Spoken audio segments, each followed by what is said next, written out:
it keeps happening, and I'm watching people do the things that I've said that I wanted to do, and it made me feel like, all right, stop looking at what everyone else is doing and just do you. Do what you need to. Hey everyone, welcome back. Today I'm sharing with you what I have experienced while being away from social media for 30 days. So if you want to know what happened, just keep watching this video. So first things first, if you haven't seen my video before this, my social media detox, I deleted all my social media apps and deactivated everything for a month. I started at the end of September and I hopped back on like the end of October, like the 30th or the 31st. But okay, so I'll try to make this quick.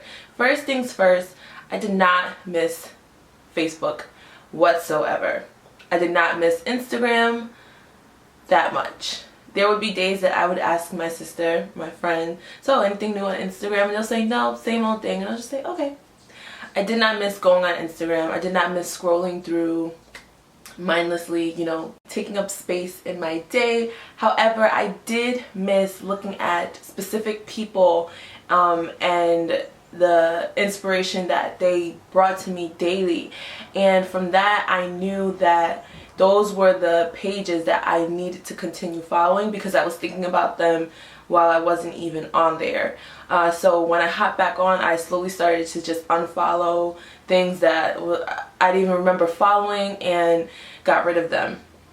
As far as YouTube goes, I missed YouTube so much. I missed making videos, I missed posting them and editing them, and YouTube is fun for me. So it's like a creative outlet, and I feel like with YouTube it's more interactive than something like Instagram, where Instagram we're looking at an image or like a short video clip, but YouTube it's like I have found a ton of valuable information through YouTube, and I have been able to meet amazing people through YouTube. It's just more personal, I think, and real than like Instagram and like Twitter. So yeah, I really missed YouTube. But now I'm back. Videos will just be flying at you left and right. So a few things that I have learned and realized during this time. One is that going on social media is definitely a filler activity. So if you're waiting for an elevator, or if you're online at the store, it's like automatic to just take out your phone and just start scrolling through and looking for people to talk to. But what I realized is that there are people around us, like in real life, that we don't talk to. I noticed that a lot of strangers don't speak to each other in the street, and when somebody smiles at you or even says hello, it's almost awkward and like, oh, you were talking to me? Like, it has gotten to that point, which is, it's sad because social media was supposed to be created for us to connect and be more social, when it's actually doing the opposite and pushing people away, and people are feeling more alone and depressed and afraid and all of those things more now than ever before, because where something that started off maybe with good intentions of bringing people closer together and allowing families to connect even if they live in different parts of the world, bringing together people that have similar interests, and not for everyone. It just, I guess it depends on the people that you follow. But yeah, like it's not as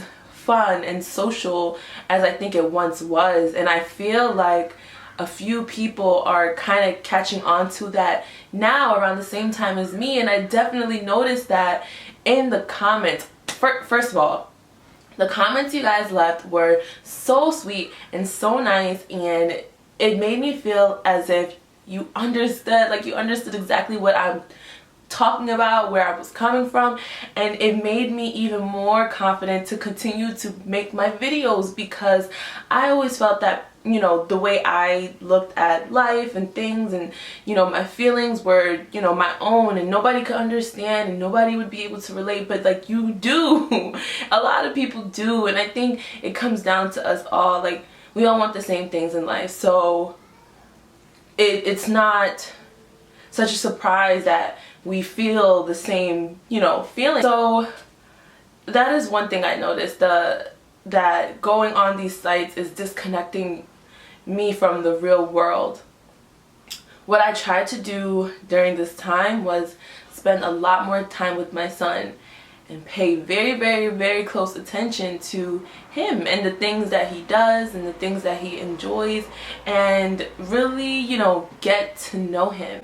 And it's funny because my son is only 2, and he's growing into, you know, his own person. So every single day he does something new, he does something different.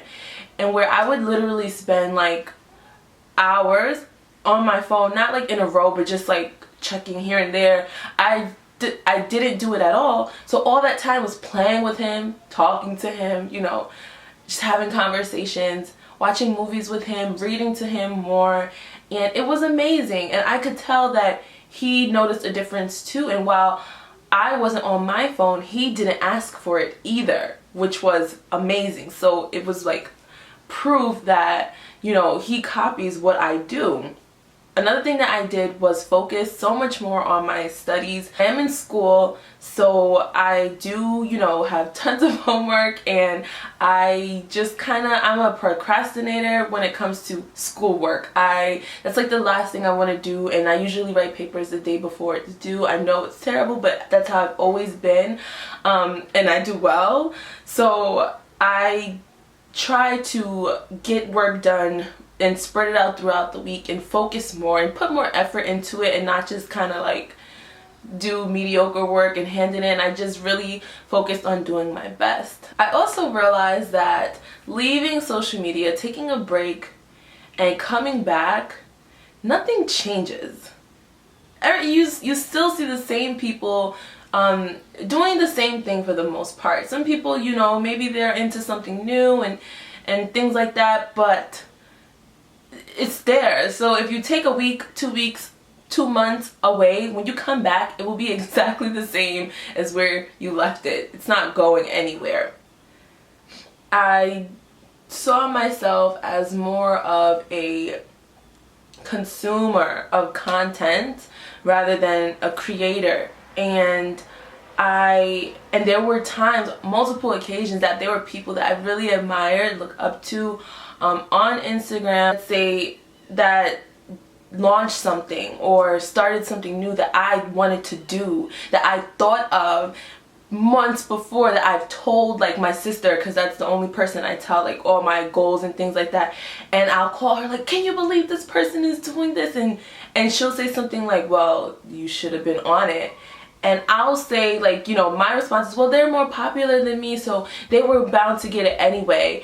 And what I learned is that, because it happened again, someone else it keeps happening, and I'm watching people do the things that I said that I wanted to do. And it made me feel like, all right, stop looking at what everyone else is doing and just do you. Do what you need to do. Do what needs to get done. Work on it every single day. Hi, Mama. Hi. I'm making it an effort to work towards my goals every single day and not feel like defeated when I see someone else doing exactly what it is I said I wanted to do. And instead, be happy for them and know that when my time comes, it will come. So I do encourage you all to try it out. If not for a month, then even just a week, and see if you see any changes. Something else that I have learned during this time is that if you are a creative person, if you create art or any form of, you know, if you express your creativity in any type of way, that it's probably best not to overly consume the kind of things you make. So let me explain. So what I mean by that is I like making YouTube videos, right? So I like the type of videos I make, you know, are a certain way. So I wouldn't watch, like, although I like watching, oh God, how can I explain this? So what I'm trying to say is to, rather than finding inspiration in things that look the way you want them to look for what you are creating, find inspiration in other things and in other forms of art, in other types of people and cultures and things like that, because I've realized when you keep looking at the same types of things over and over, you'll start to create similar things, and nobody wants to look like a copycat. And I think, you know, we're all original and have our own point of view and our own perspective. Seeing the same thing over and over creates that image in your mind, and you might start to feel like, well, that's what everybody likes because that's what everybody's doing. And it's like, no, it's time for you to be exactly who you are and show something different. And yeah, so I would have to say my absolute favorite part of removing myself from social media was mental clarity that I was able to get. I did not realize all the noise and the clutter that comes just from consuming so many images and words and things. And I was able to have a ton of new ideas, like left and right, ideas. I was always writing things down, and it was like my brain had space to create new things. And I got into the habit of meditating every single day, twice a day. And coming out of the meditation, I will always have something to write down. And it was just like a great new experience for me, and I absolutely love it and will continue to do it. I think social media is a beautiful tool at this point in our lives. However, too much of a good thing can be bad. What I really wanted to do while I was away was just reassess kind of what my purpose was on social media and how I used it, how frequently I used it, and to get that under control, because it was something that could get out of control. So that is my little update for you guys. Let me know if you tried it out with me, because I know a few of you said that you were going to do it, or if you're going to do it in the future, and let me know your results and all that good stuff. So I thank you guys again for everything. Thank you for all my new subscribers. I've noticed that people were subscribing even when I was away, and that is awesome. I will have more videos out for you over the next few weeks.